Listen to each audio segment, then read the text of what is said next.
Welcome to Church History for Life, a ministry of the Christian Heritage Center. I'm Kyle Kirby. I am the founder of the CHC and the pastor for preaching at Grace Fellowship Church in Southeast Illinois. I'm joined today by my co-host, Tim Hopt. Tim, how are you today? I am great. I love snow. I love winter, and they're telling us at least that we're going to get 10 inches of snow over the next 2 days. And so I feel like I'm 10 years old again, waiting for the snow to start falling. That's right. It's gonna be fun, but it's one of those snows. They're saying it's going to be a very dry snow, so it's not great for packing. And then it's just going to be brutally cold, like sub-zero. Yeah. So it's too cold to play outside. But I'm excited. My family, my children are excited. And I know you're the same way. That's exactly right. We're very excited about it. I hope we get it.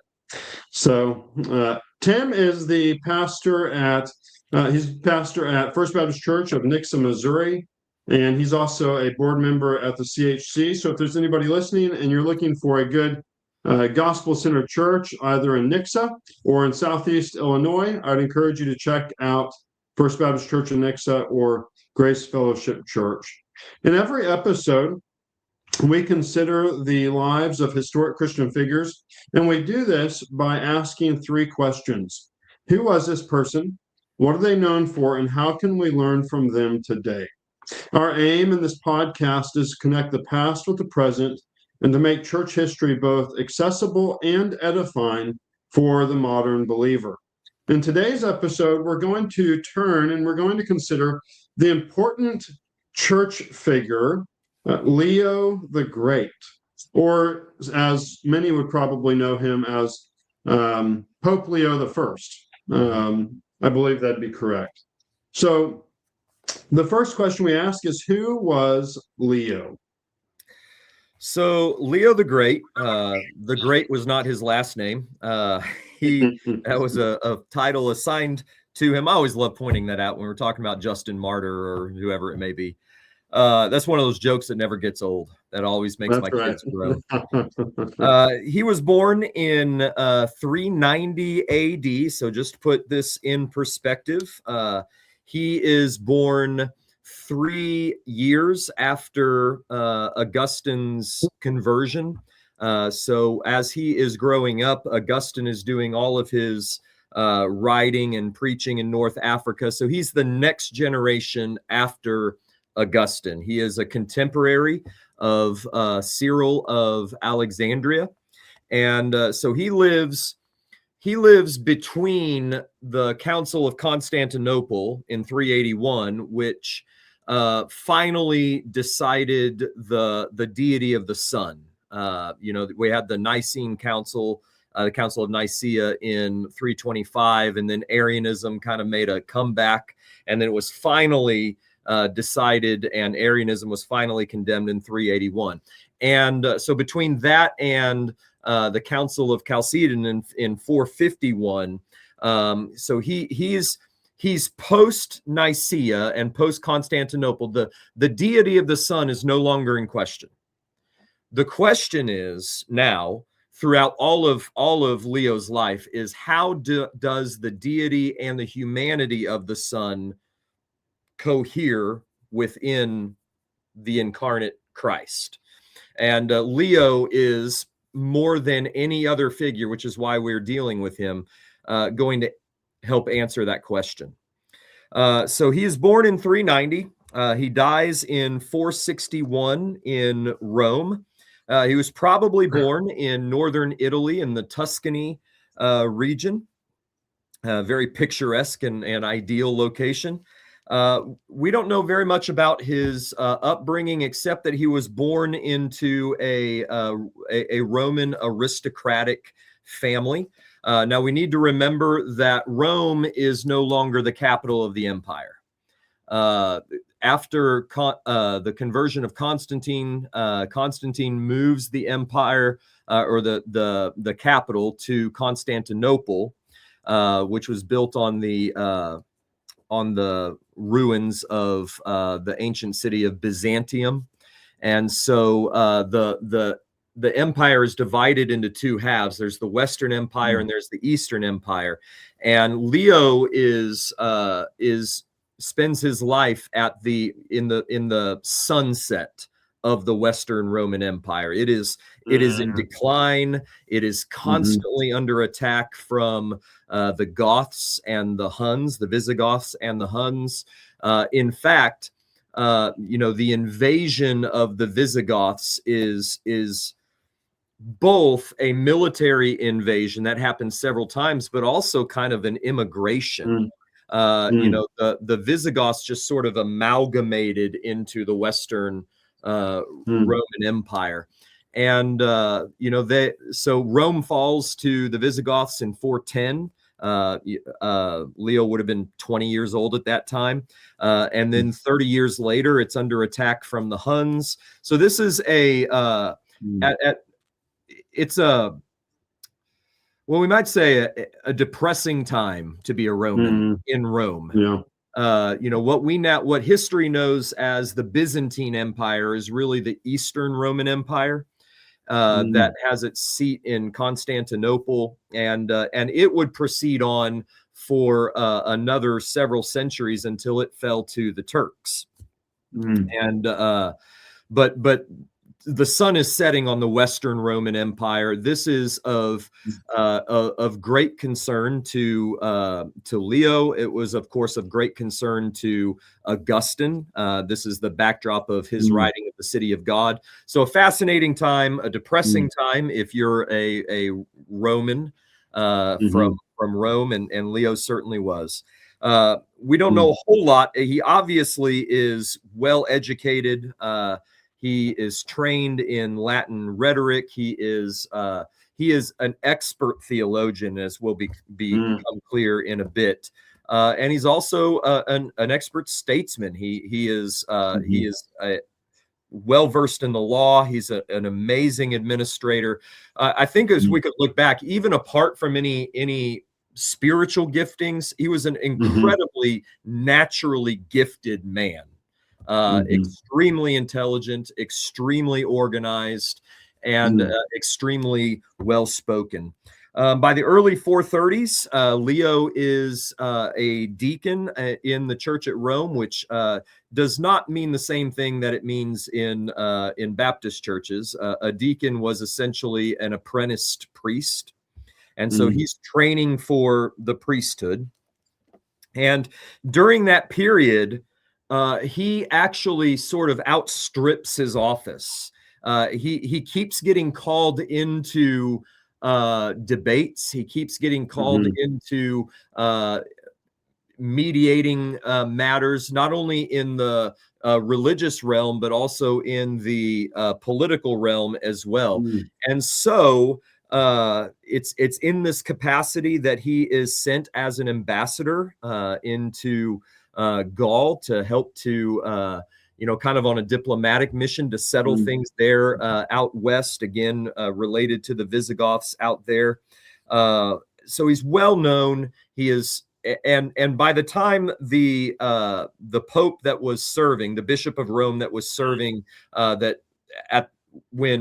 when Leo was the deacon, by the time he dies, it's clear to everybody who the next Bishop of Rome is going to be. And in fact, he is elected unanimously in 440 as the Bishop of Rome. And he would continue in that office for 21 years until his death. Two extremely important events happened during his 20-year episcopate. And I don't want these two events to obscure all of the ordinary things that he was doing, which I think, Kyle, you'll talk about. He's involved in orphanages, hospitals. He's just doing all sorts of pastoral ministry. But two events, but those would not be enough for him to be known to history, and we wouldn't be talking about him today. But two events. The first is in 449, there is the Second Council of Ephesus. The First Council of Ephesus was held in 431, and it was at that council that Nestorianism was condemned. If we talk about the first 4 ecumenical councils that generally are adopted by Protestants, and we can affirm. The Council of Ephesus would be one of those. Well, the Second Council of Ephesus was not. At the Second Council of Ephesus, the adherents of Orthodox, what would become known as Orthodox Christianity, were essentially excluded from it. Leo is he writes prolifically. He's ready to weigh in, and his letter is not read. They won't let Leo speak. He wasn't there personally, but his ambassadors were there. His papal legates were there, and they won't let them speak. They are the Alexandrians are, so we might call them hyper Alexandrians, are an absolute control. They run roughshod over the whole synod, and Leo essentially sort of unilaterally decides, I'm going to reject that. Like, I'm rejecting the determinations of that council. It was a bunch of robbers, and thus it becomes known as the Robbers' Synod.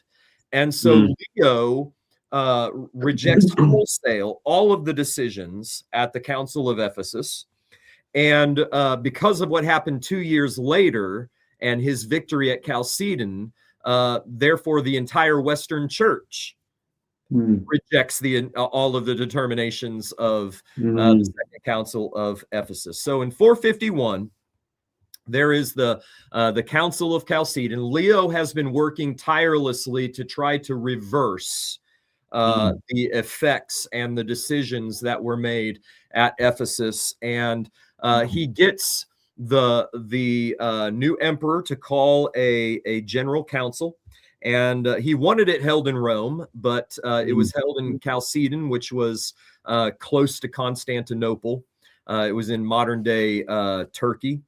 And there he is able to weigh in. This document known as Leo's Tome, which is in reality a letter, is read. And when it's read, all of the bishops, well, not all of them, but the majority of the bishops sort of rise up, and they say 2 really important things. They say, number one, this is true, right? This is, and what was at stake here is the 2 natures of the incarnate Christ. So by this time, everybody agrees that Christ is divine. But what they couldn't wrap their head around was, how does he continue to have a human nature in his incarnate state and continue to be divine? How does the deity of Christ and the humanity of Christ interrelate in the incarnate Christ? And Eutyches had posited. Eutyches was not a bishop and not a presbyter, but someone known as a monarchite. He was an official in Constantinople, and he said that the deity of Christ, the deity of the incarnate Christ, his divine nature, so swallowed up the human nature, like a drop of wine in the sea, right? Such that his human nature ceases to exist, right? And so what you have is a divine mind, a divine soul wrapped in a human body, and which is functionally Apollinarianism.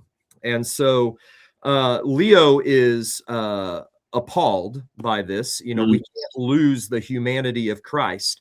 And Eutyches and those of his camp are claiming Cyril as their champion. They're saying Cyril of Alexandria taught the one nature of the incarnate Christ. And here's what's at play. There's a debate and a confusion over the words nature, Greek phusis, and person, hypostasis. Cyril is using them rather interchangeably, right? so Cyril is saying we can't have, sort of a divine nature who's wearing a human body like a tent, right? We can't have that. That's not the biblical Christ. And so he's wanting to hold the divine and human nature. See, what he's really doing is arguing for one person, not two persons. But he uses the word nature. And that's problematic because people after Cyril then begin to say, Cyril died, I think, in 444. They begin to say, no, Cyril taught there's one nature, and that nature is clearly going to be the divine nature. Well, Leo weighs in, and he suggests that we separate these terms. We let nature refer to his godhead and his manhood, and we let person refer to the union of his godhead and manhood in the incarnate Christ. And so he separates and clearly defines phusis and hypostasis. And so that when his tome is read at Chalcedon, the bishops say, not only is that biblical, not only is that orthodox, but that's also what Cyril believed. And so there's that continuity, and that really wins the day, those two statements. This is orthodox and this is Cyrillian in its composition. And so what we'll find is that the Chalcedonian definition it uses language verbatim out of Leo's tome. And that's where we get that there are, is composed of two natures, without confusion, without change, without division, without separation. The distinction of the natures being in no way annulled by their union, but the characteristics of each coming together to form one person and subsistence. Not as parted or divided into two natures, but one and the same Son and only begotten God, the Word, Lord Jesus Christ. And we have Leo to thank for that. Well, just a few years after that, Rome is under attack from the Huns, who are coming out of Western Asia. They're a migratory tribe, and they are just dominating every battle that they have, and they're sweeping in. And so Attila is on the outskirts of Rome, and he demands that the emperor send out his daughter along with a dowry, and he's essentially going to marry his way into the and it was kind of send me your daughter or die sort of a ultimatum. Well, instead, the emperor sends out three men, and one of them is Leo the Great. And Leo goes out there, and some of this may be hagiography, it's debated. But later church history says that the discussions were really just between Attila and Leo. And we don't really know what Leo says, but we know for a fact that Attila packs up and leaves. And so clearly he said something persuasive, and in essence saves Rome. He doesn't save the Roman Empire, because the Roman Empire is declining and it's going to fall. In fact, it would fall in 476. But he saves the Roman population. He saves his flock from certain death, because unlike the Visigoths were Arian, but a form of, they weren't pagan. Let's just say that. I almost said a form of Christian. Arianism is not Christianity, but the Visigoths were Arian. They were not pagan, but the Huns were pagan, and they would not have. So, for instance, when the Visigoths took Rome in 410, they burned the city, but they saved all of the cathedrals. They saved all of the churches. The Huns would have done no such thing. And so this is the second great accomplishment of Leo's life, and he would die 9 years later, and I think rightly would become known in history as Leo the Great. Yeah, that's pretty remarkable. Yeah, so there was only three men throughout history that had they called the Great, and Leo was the first of them. That's correct, isn't it, Tim? Yep. And then Gregory would be the other one, the next one. And we'll talk about Gregory. He is in the 6th century and was probably the greatest theologian to ever hold the Bishop of Rome position. And so we'll deal with him. And then I can't remember who the third one is, but he's not memorable. So how great could he have been? That's right. Just got thrown on there. Well, the second question that we always ask is, what is Leo known for? And so we see that he's known for several things throughout his life. His first, which Tim has really talked about already, is that he was known for the clarification of Christological doctrine.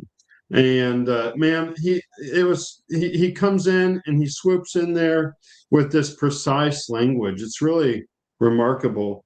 So I think we see 3 ways that he had this role, that he played a significant role in the clarification of Christological doctrine. We see his influence over the whole thing. His voice was substantial. It carried considerable weight. So while the background of his involvement is very, very complex, and I mean, so we think about so much of the stuff that you've been talking about, Tim, there are so many factors at play. There's so many individuals involved. There's so many names. There's so many events that are occurring. It's very complex. So we can't get into all of it, but we can just say it's sufficient to note that he was appealed to and he was brought into it by Flavian, the Bishop of Constantinople, from AD 446 to 449. So after Flavian was deposed, following his opposition to Eutychian teaching, he appealed to Leo and to Rome. I believe that it was after the second council, the Synod of Robbers, as Leo referred to it, that Flavian, he actually died a little while after that because he was beaten severely at that council. By Alexandrian monks. Yeah. Sounds very peaceful. So Flavian, before he dies, appeals to Rome and appeals to Leo. So this was significant because Leo represented really an outside and largely, as much as we can say this, an unbiased Western voice in a predominantly Eastern controversy. And so that was a big deal for him to come in and be able to speak into this. His influence proved to be both integral and decisive in the eventual resolution of this controversy and this debate. I think we also see his role in this in Leo, in his tome, in his letter, that his primary response. So his response to Flavian's appeal was his tome. The tome is marked by precise and careful language. He didn't introduce novel things. He didn't introduce novel Christology, but instead he offered careful articulation with regards to the unity of Christ's person alongside the integrity of his 2 natures. So he used clear language and he defined what he was talking about. He avoided speculation and he wrote in a way that made theological consensus possible, so that they could stand up and say this is good, and they could also appeal to the continuity with Cyril. And so he wrote in a way that it could be accepted. Leo was explicit that Jesus Christ is one person with 2 natures. He was upfront. He was clear and he was forthright in his stance and in his position.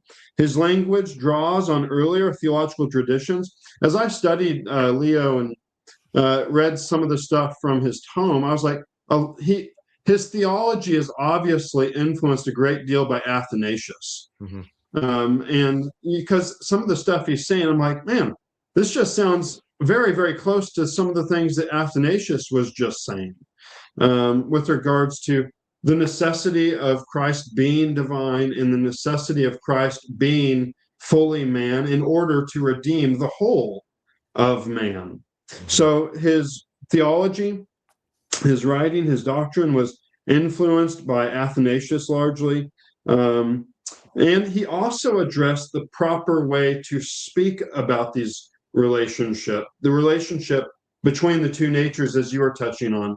And so, I think that's important for us to understand and to think about. I know it is for me as a minister, how I talk about things and the words I use and the terms I use, how I refer to things.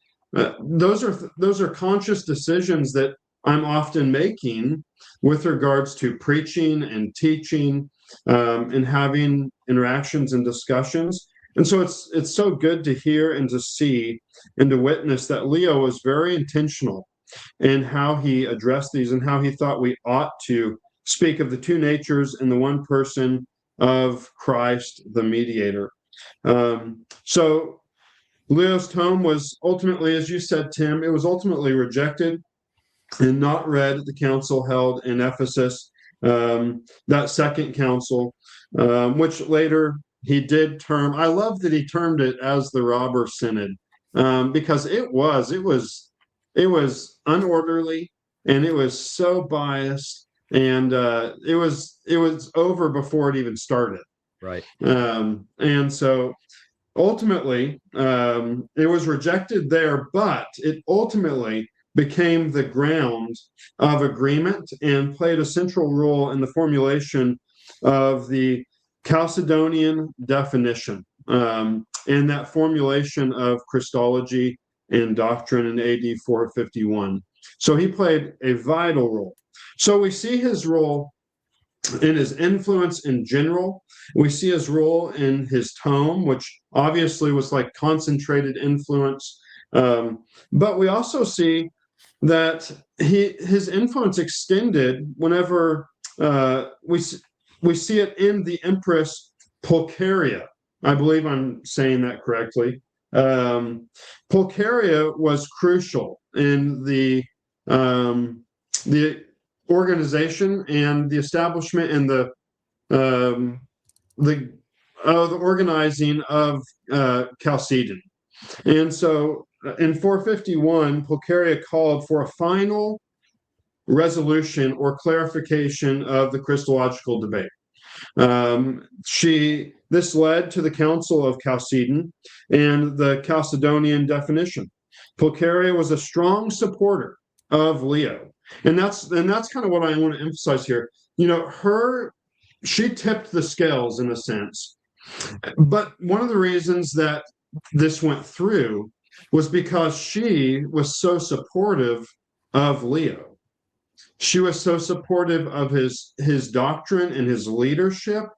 So it was his association with her, in a sense, that provided an important political and ecclesial context for the reception of his theology and doctrine. So, I mean, a lot of his influence, it's interesting, isn't it, that we see a lot, he wasn't present. He wasn't there.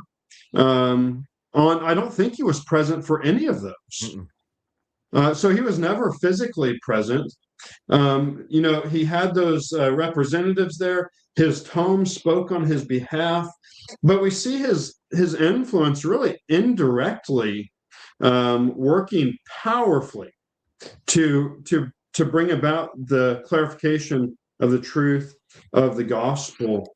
So it's really one of the ways that his influence was exerted was through his relationship and his influence in Pulcheria, the empress, and this made the atmosphere and the environment and the culture ready to receive, affirm, and accept his doctrine with regards to Christ, his two natures, and his one person. So taken together, these factors help really explain Leo's enduring influence on the churches confession of the true Christ. It's hard to overstate his impact. So he also is known for his leadership during the fall of Rome, which Tim's touched on. And he's also known for his, whether it be famous or infamous, he's known for his role in the development and the solidification and the formalization of the Roman papal authority, which I think Tim's going to touch on as well. So these are the things that Leo is known for. So the third question that we ask is, what can we learn from him today? And I have three things that I think we should take away. The first is the importance of Chalcedonian Christianity. As we mentioned earlier, the Chalcedonian definition, the basis of the Chalcedonian definition is Leo's tome. And he was the one who provided the distinction between phusis and hypostasis, between nature and person. And so, again, the most important, or maybe not the most important, but the most relevant section of the Chalcedonian definition, in this crystal clear, concise, precise language, rejects Eutychianism, rejects Apollinarianism.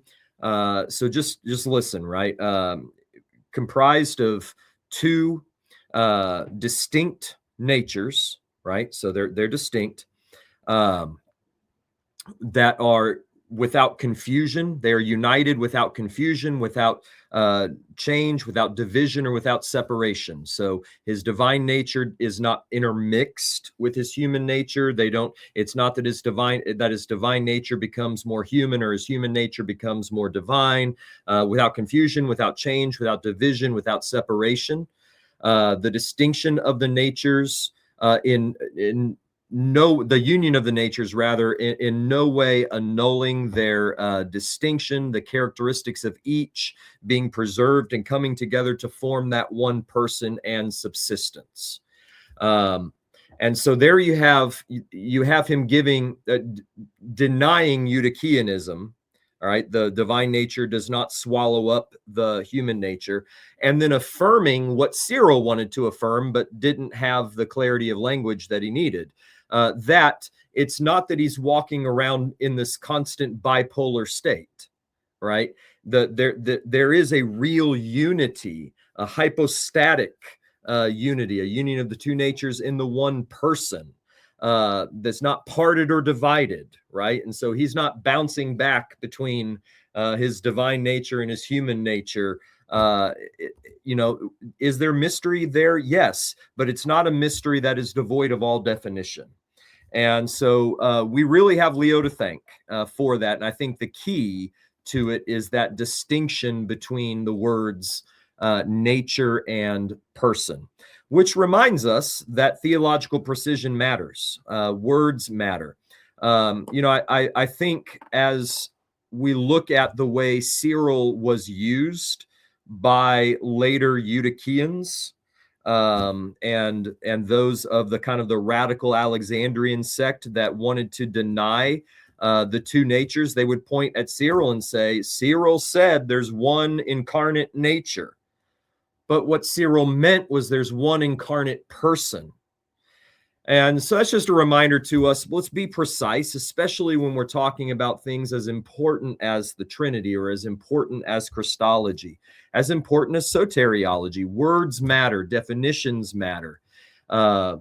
So we can look to Leo there for the theological precision that brought us the Chalcedonian definition. I think that we can learn from that's a positive lesson. I think we can learn on the negative side, where does the authority of the church lie? Who received the keys of the kingdom? Well, Leo argued, wrongly, I would say, that when Christ said in Matthew 16, on this rock I will build my church, he meant upon Peter and the Roman see. That is the Roman throne of the bishop.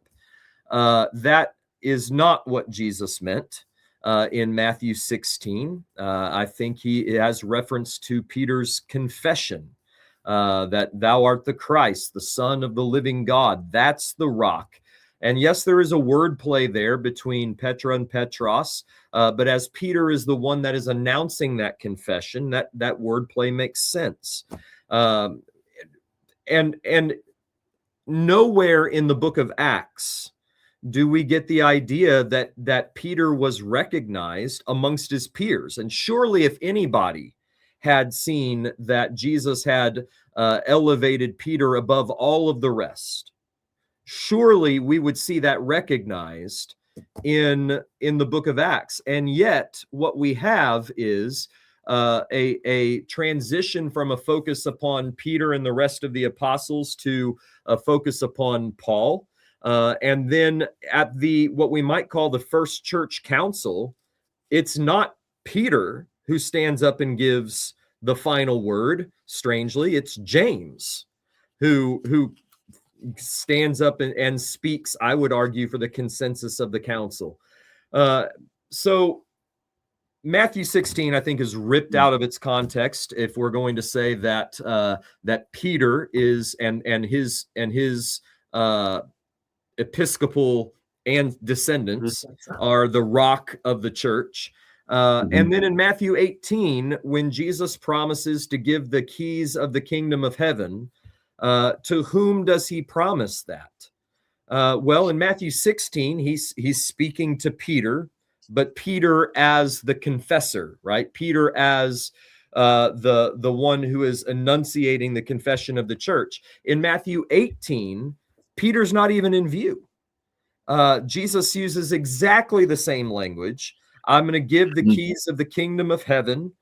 You will be able to bind and loose in Matthew 18, and he's speaking to all of the apostles.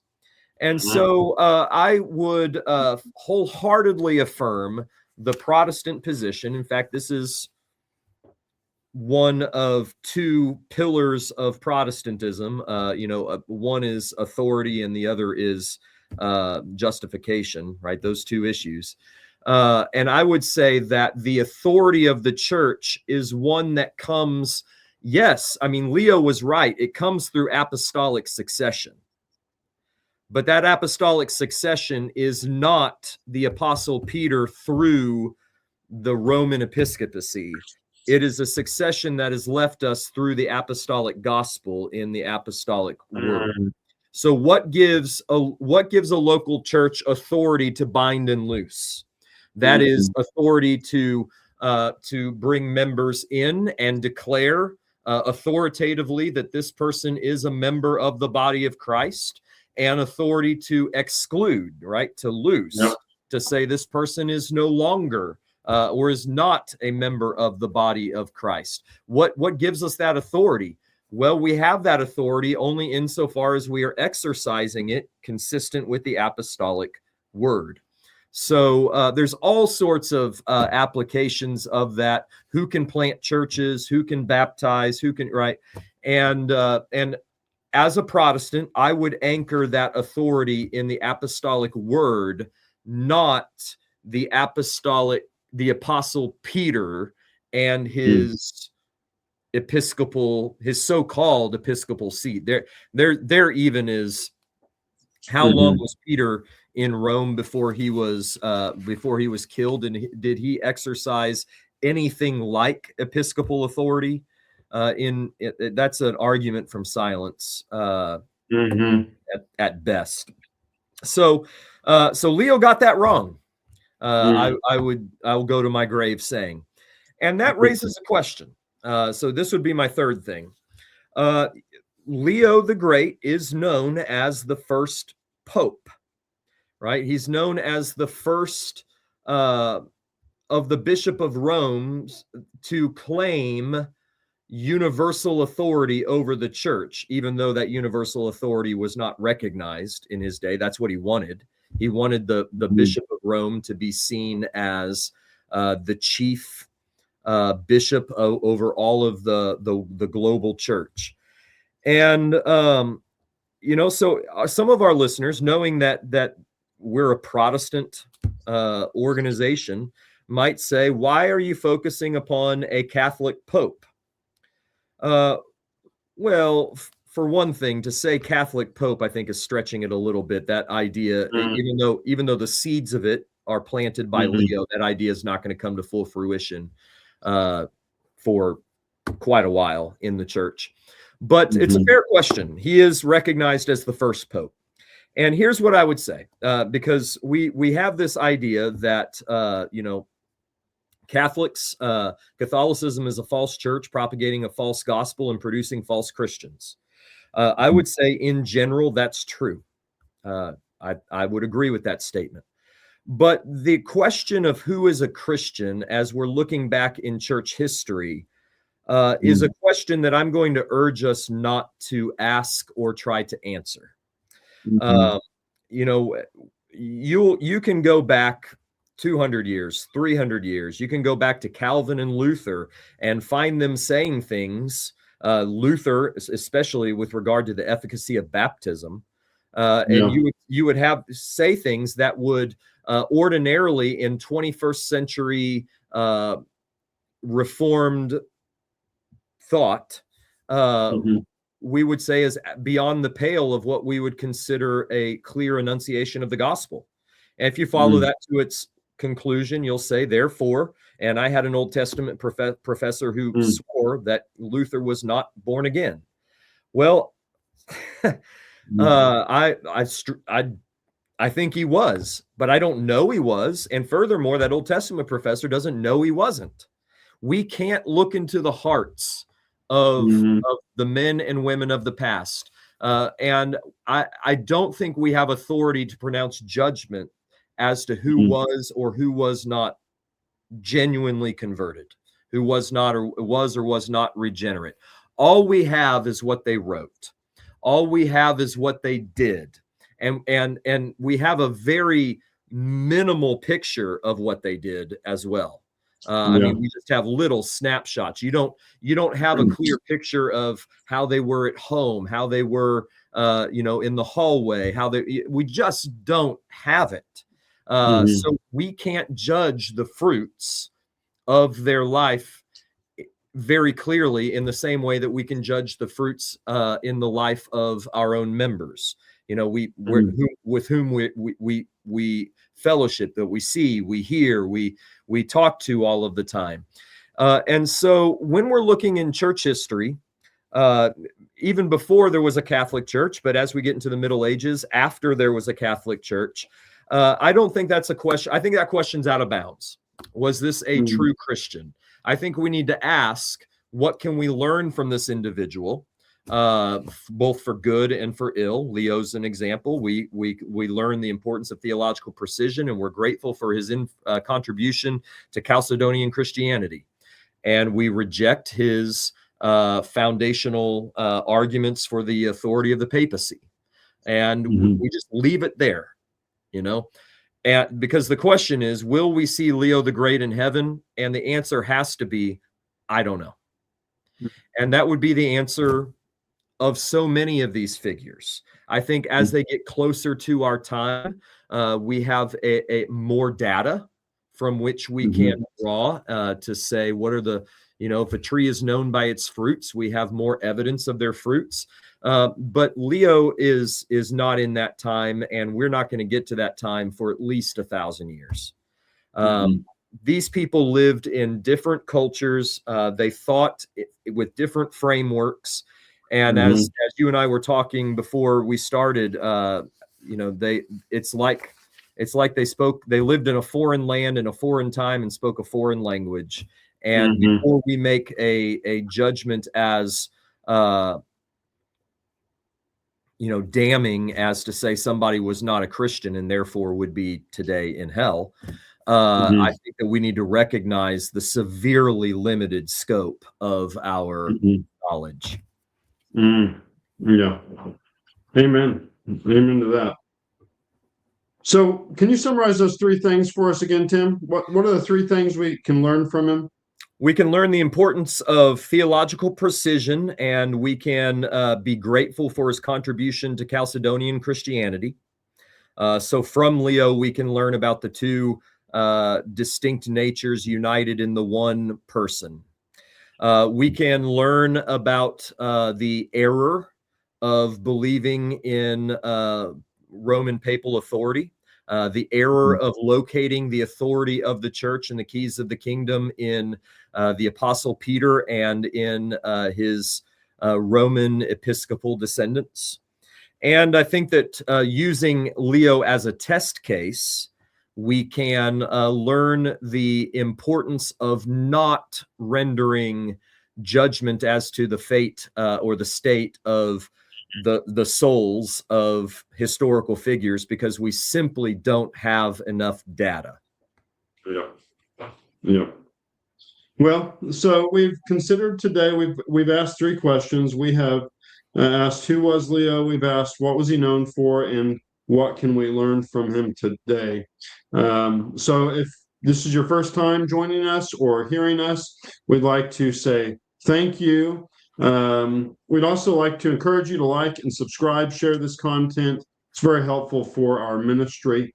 Until next time, friends, let's continue to honor, preserve, and learn from the heritage of godly figures in the past to better serve the church today. Thanks so much. Blessings.